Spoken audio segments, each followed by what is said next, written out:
Hi everyone, my name is Schuyler Jackson. I play second bassoon with the Baltimore Symphony Orchestra. Today I will be taking you through the BSYO Youth Orchestra Audition excerpt list. If you have that list in front of you, great. I recommend it. We'll be going just straight down the list. So let's start with the Coleridge-Taylor. Now there's a repeat here. Do the repeat if asked, but I'm going to just do one time through this. This is bars 33 through 48 of this piece. You're going to feel this in one. If you want a metronome marking, go somewhere between dotted half note equals 60 to about 66. That's going to give you a range that will be acceptable musically and accomplish everything you want to accomplish here. All right, so let's make sure that we're accurate with our counting and our articulations and things like this. We're at a mezzo forte to start. We crescendo to fortissimo at bar 45, so watch for that. And this section is a small woodwind feature right after this big opening intro with the whole orchestra playing. And then around bar 45, that's a tutti again with the whole orchestra playing with you. All right, so try to convey all of that. And I'm going to play that for you now. So here we go. So also, let's just check our metronome here. I'm going to get a correct tempo going here. So this is about where I'm going to choose to do it. This is about 62 or so on the metronome. And we're feeling that in one. Okay? So here we go.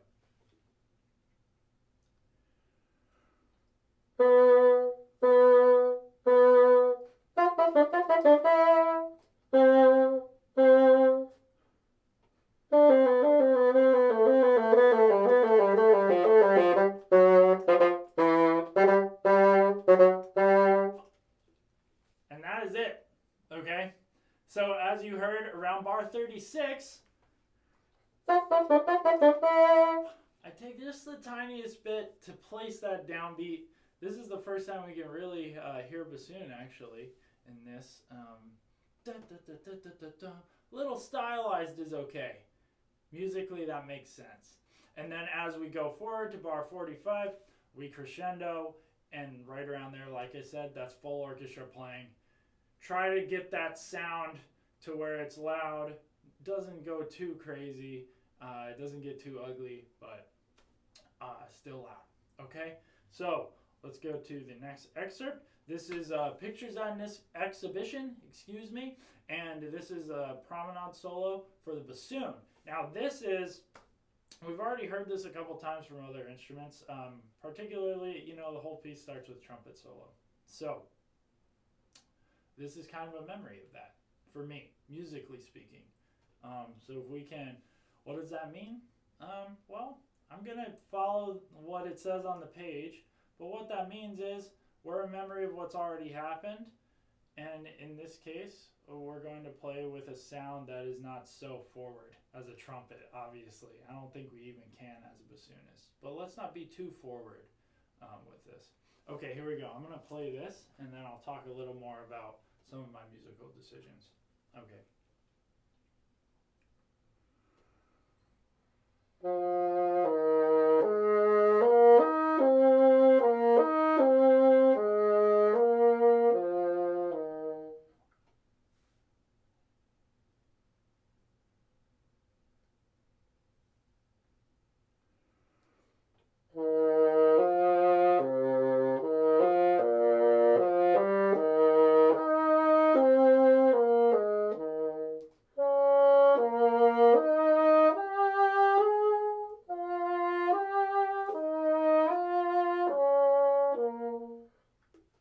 Okay, and that is the whole excerpt. All right, so as you can tell, this first thing, you've heard it before already if you've listened to the piece or while you're playing the piece.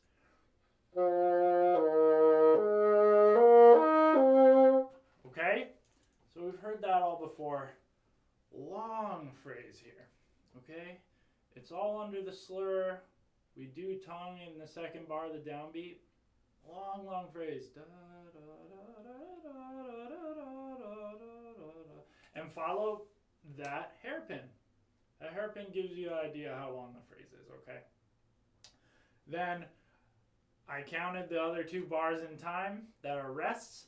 We keep going. Da-dee-dum, ba-dee-dum, ba-da-da-da-da-da-da-dum. And in this case, we actually have a little bit of a 2-phrase thing happening in the 5/4 bar. So.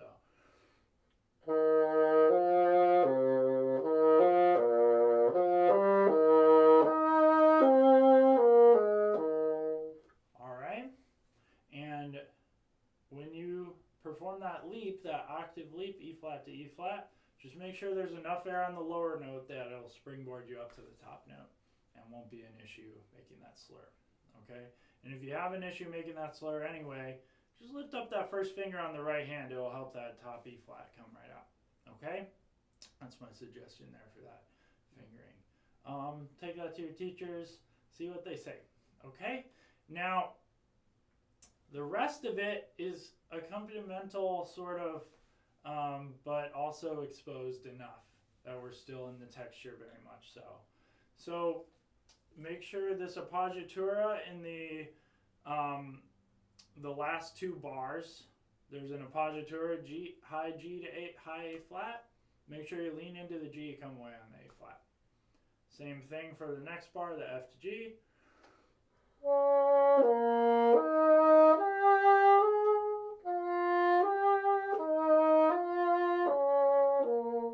Okay, so we're just making sure that we emphasize the proper place in the phrase so that it sounds like we're playing with other people, even though we're playing by ourselves.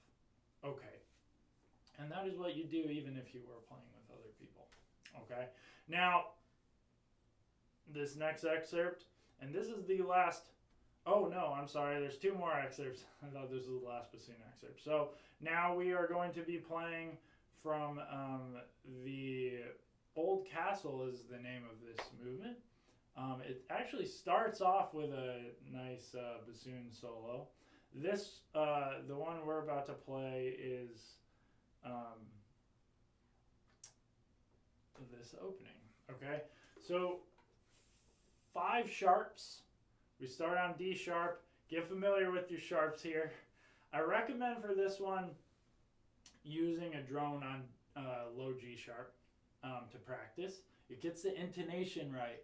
So if you hear any notes that are way out, you know, check those, okay? I'm guessing the notes are going to be your first note, D sharp. It's not always the most stable note depending on the reed. And C sharp, watch for those. C sharp needs to be a little lower. D sharp, just make sure that you can play it stably, okay? So here's this excerpt. I'm going to play this excerpt for you. Watch for the articulations. Watch and listen for articulations. Use all of the articulations listed here. There's a tenuto with staccato under a slur. I think it just wants emphasis on these notes. Don't let these notes be,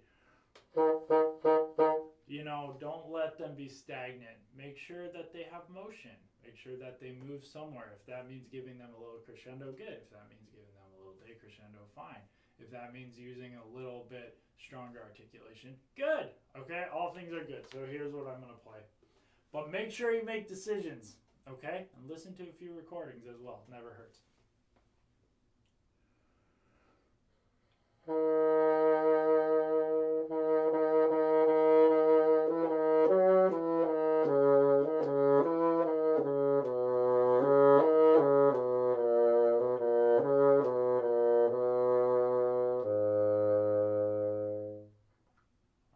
Skip ahead.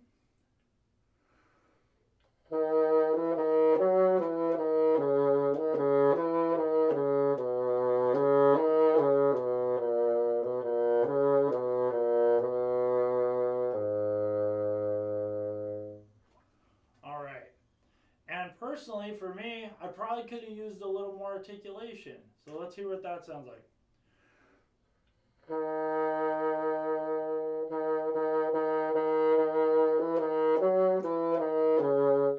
That's a little better, okay? So if we are when we're practicing, which I basically just practiced in front of you, I would aim for a little more of an articulation that gives more emphasis to the notes under the slur, okay? Not too much. I think that's why it's under the slur, like that. All right, so that is how that excerpt goes. Use a metronome, use a drone on a G sharp if you got it. If you have a drone, use a G sharp drone. The second bassoon is playing a G sharp drone this whole time you're playing, and that's why I suggest that. All right, okay, now this is the last bassoon excerpt. There is also a contrabassoon excerpt. I'm going to just quickly talk about the contrabassoon excerpt in case you're auditioning on a contrabassoon. This one is mostly about how well can you control your air. All right, listen to this contrabassoon excerpt. It's B low. Listen to the melody. It's in high tuba. It's either going to be euphonium or a tuba that's being played very high. Okay, euphonium is a tuba technically, but small one. Okay, so listen for that and go for long phrases, which is difficult on contrabassoon, and go for smoothness. Okay, and watch your intonation too. It's all a lot to keep track of. So once again, this one's kind of centered around the G sharp, it looks like. All right, so pay attention to that. I'm not a contrabassoon player, so but these are my suggestions because I do know contrabassoon. Okay, all right, and now let's look at the last bassoon excerpt. This one I would recommend somewhere around, for the quarter note, probably you can go anywhere between 100 and 110, and you're going to be totally fine for the quarter note. So this is 108. I'm going to play it now, and then we'll talk about it, and then we'll be all done. Okay, here we go.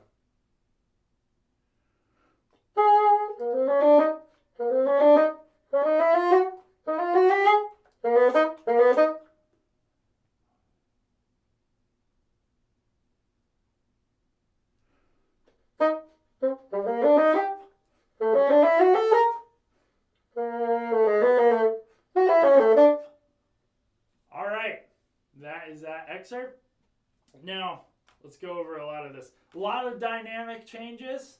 The very first note is an accented high A flat forte, and then immediately to piano. Make sure you make that difference. You know, don't play. That sounds like two piano notes to me. So, okay? Big difference, all right? And then as you go, it does crescendo quite a bit. Hit those accents with the staccatos under them. Hit them. It's fine. That is what you do in the orchestra. Okay? And then as you go on, we get some tenor clef going. Check your tenor clef if you're not used to it. Make sure that you're ready to go. The last line of this excerpt is all in tenor clef. Okay? And that's about it. Make sure your notes are correct. There's a lot of accidentals. Just make sure they're all there. Okay? All right. Good luck. See ya.